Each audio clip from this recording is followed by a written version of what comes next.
A'udzubillahi minasyaitonirrajim. Bismillahirrahmanirrahim. Assalamualaikum warahmatullahi wabarakatuh.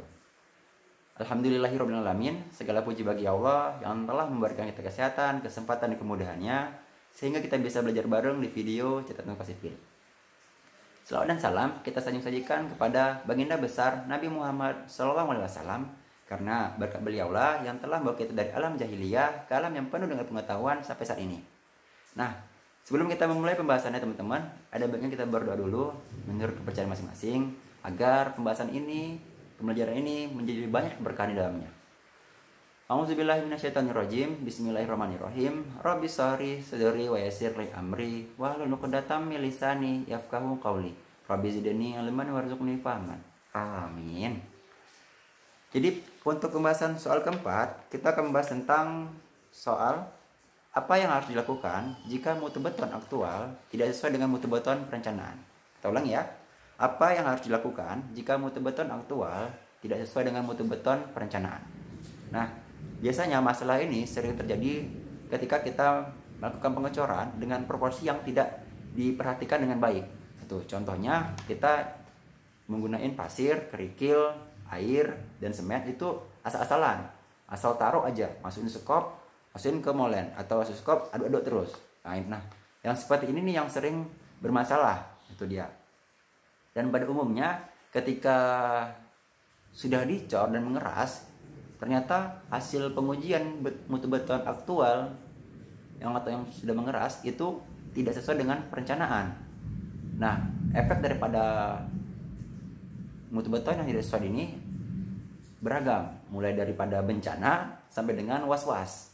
Nah, jadi untuk tindakan yang harus dilakukan, ini kan pertanyaan apa yang harus dilakukan nih.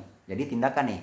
Jadi tindakan yang harus dilakukan itu pertama kita harus mengetahui dulu sejauh mana ketidaksesuaian mutu beton yang terjadi di lapangan atau di pekerjaan.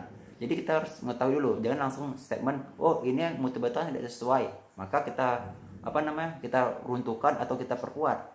Jangan seperti itu dulu. Tapi kita harus tahu dulu sejauh mana. Bisa jadi ketidaksesuaian itu hanya terjadi pada satu lokasi atau satu elemen. Tuh. Dan tidak memungkinkan bahwasanya ketidaksesuaian itu terjadi pada seluruhannya. Nah, yang kedua, itu kita harus melakukan pekerjaan evaluasi struktur.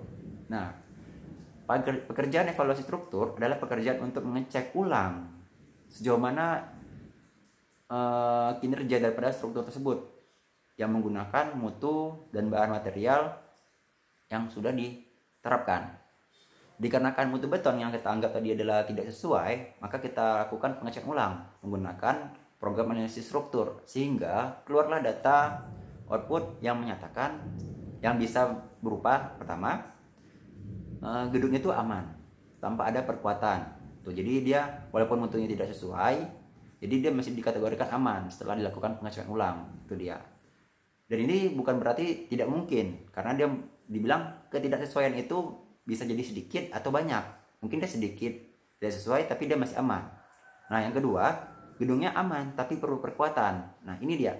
Ketika gedungnya aman tapi perlu perkuatan, berarti dia ada beberapa elemen yang tidak aman. Itu dia. Jadi ini keruntuhan lokal, bukan keruntuhan global ya. Jadi tidak dia aman, tapi ada beberapa elemen yang membutuhkan perkuatan, sehingga kita lakukan perkuatan. Nah, perkuatan di sini kita bisa menggunakan FRP, ticketing, atau yang lainnya. Itu dia. Yang ketiga statementnya itu bisa keluar dia gedungnya tidak aman. Nah, ini dia. Gedung tidak aman dan kita lakukan perkuatan. Itu dia. Nah, maksud daripada gedung tidak aman dan lakukan perkuatan itu dia kontrol keamanan global menyatakan struktur tersebut kolaps. Nah, untuk biar nggak kolaps nih, karena kalau misalnya kolaps lebih banyak kerugiannya, maka daripada itu kita lakukan perkuatan. Nah, efek daripada perkuatan ini bisa seperti tadi, meningkatkan mutunya secara global atau lokal. Karena dia bersifat global, maka di sini perkuatannya banyak sehingga menelan biaya yang besar. Itu dia. Jadi statement ketiga dia strukturnya tidak aman, maka perlu dilakukan perkuatan kalau misalnya diinginkan. Nah, yang keempat itu strukturnya itu statement yang keempat itu strukturnya tidak aman dan harus dirubuhkan. Itu dia. Jadi ini adalah efek daripada ketidaksesuaian yang sangat besar. dia sudah tidak aman dan harus dirubuhkan, dan itu menelan biaya yang banyak kali lah, biaya pembongkaran, kemudian kita kerugian daripada pekerjaan tuh, kemudian waktu dan macam-macam lah pokoknya. Jadi hal yang seperti ini yang harus dihindari. Nah, itulah yang harus dilakukan. Itulah pembahasan daripada soal keempat tentang apa yang harus dilakukan tentang mutu beton aktual yang tidak sesuai dengan mutu beton perencanaan. Jika teman-teman ada solusi lain atau tanggapan lain, silakan tulis di kolom komentar. Atau ada pertanyaan tentang mengenai ini, silakan tulis saja. Jika pertanyaan bagus, kita buat video. Lebih dan kurang mohon maaf. Wassalamualaikum warahmatullahi wabarakatuh. Terima kasih.